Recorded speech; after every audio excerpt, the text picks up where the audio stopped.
this is certainly a good opportunity to talk about the real true disconnect between like the journalists and the reporters or people that just, whatever you call themselves or whatever they want to call themselves, that write articles for media publications that cover certainly entertainment, though not exclusively.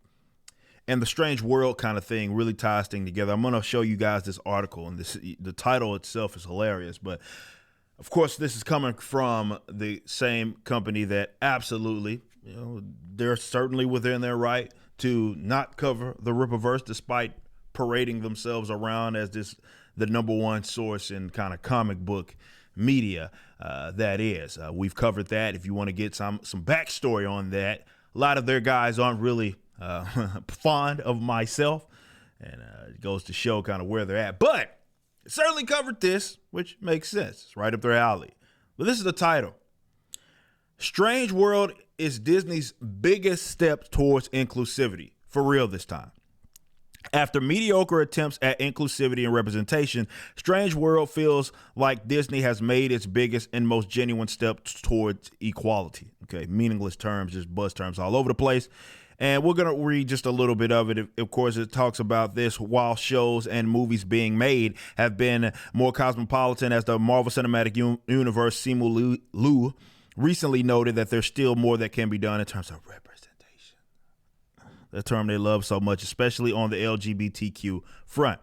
Lightyear's queer arc was vastly diminished, for example, not to mention Star Wars. The Rise of Skywalker had, a very brief same-sex kiss that wasn't genuine at all.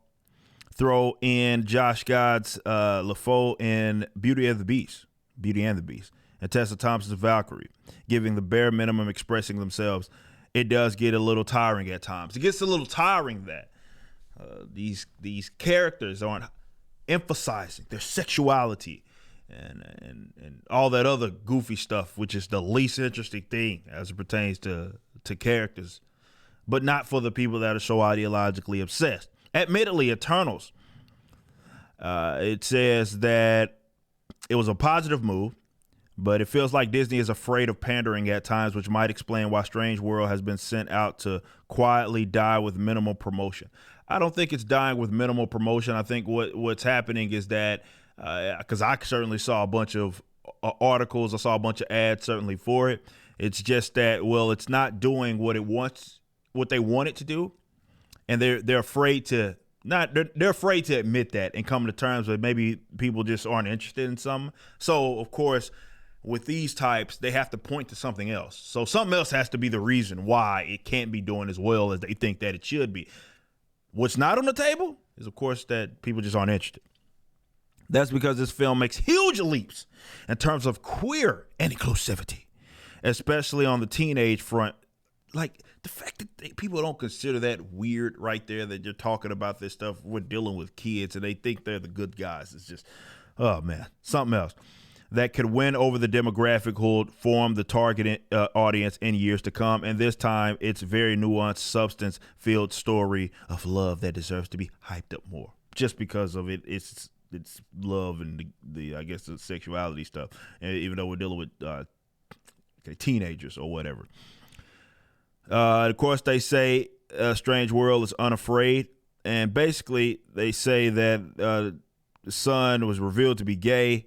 Yada yada, and they go on in this whole entire article talking about all this gay stuff, and that's in this, and that it because of the parents, as I mentioned now, is aiding in the gay stuff, or being supportive of the gay people that are within this within this story. That's a positive thing.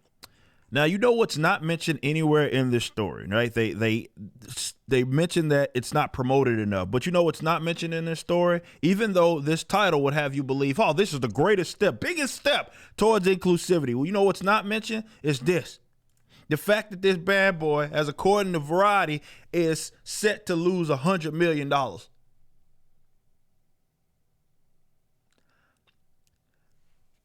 What I do like about the article that we just read is that it proves a lot of what I've been saying, in that they believe that like, we read that bit about it shaping kind of the ideas, or being representative of these ideas of folks that will kind of be the target audience going forward. That's what I've told you guys, that focus so much on the external stuff. That's the truth. Okay. It's not as complicated as people want to make this out to be as to why this material is being put out. I know the BlackRock ESG stuff, that stuff it's sexy because it points to this grand scheme. But really, it's as simple as these weirdos have hired folks that actually believe that if they target this, it's going to benefit them in the long run. I think they even thought that it was going to benefit them in the short to medium term, and they're seeing that it's not. Because for one, it's a demographic of folks that don't really got capital, and they're not really actually interested in this stuff. They may pretend about it, right? Or pretend that they are interested in it. They may do an article. They may talk about how great and positive and progressive that this stuff is, but they don't come out and support it. That's just kind of the nature of how that audience reacts to stuff. And it's a crying shame, because it is, unfortunately, leaning into the idea that that's what it means to be a creative. Like, that's the important part, is that you're focusing on stuff and really diving into that aspect of what should be, in my honest opinion, as a creative, the least interesting thing about the character. The least interesting thing. But if you're going to really dive into that, you should expect that folks that have no interest in it aren't going to be interested in it. If you want to sit up here and rely on those types, you'll lose $100 million. That's what'll happen. You'll lose $100 million. Spending $100 million, which you're overspending. You're spending way too much money on your animation anyway, Disney. But if you keep going that route, you're going to just lose money. That's just what's going to happen. Creatives. And this is my advice that I know none of you guys are going to listen to. Certainly the guys at CBR, because they hate me. But as a creative, if you prioritize this goofy stuff over making interesting characters, making a story that people can get enthusiastic about, right? Your stuff is often going to be dead on arrival. It doesn't matter how progressive you are. It doesn't matter how much you think that you're really more of a massaging of your own ego, because it's like, hey, look at me, I'm a good person. Look how progressive I am. And advancing these causes through entertainment. You're not going to get the support it is that you desire. But the issue is that a lot of these companies have banked on that audience. And of course, you're going to get the articles written about you. Oh, yeah, you'll probably win. Despite this losing all this money, don't be surprised if when it comes to all these different like awards that'll come out, don't be surprised if they win a lot of them. Even despite the audience saying, I'm not even interested in this. You may see that, or rather I'd say expect it. Because that's what they care about. Look, it's just fundamental economics. If you're going to cater to an audience that doesn't even care that you make money, it's a high chance that you're not going to make money. I'm just saying. Take that into consideration when you put pen to pad, when you put pencil and ink to your creation, when you write a script for a movie, screenwriting, yada, yada, whatever it is. Just keep that in mind, that the stuff that you think folks care about is often not what they care about at all. And you're doing yourself in by committing to an audience that just they're not actually interested in it, and you're gonna ruin your career. You're gonna ruin your brand for the sake of catering to an audience that doesn't really exist like that, bro.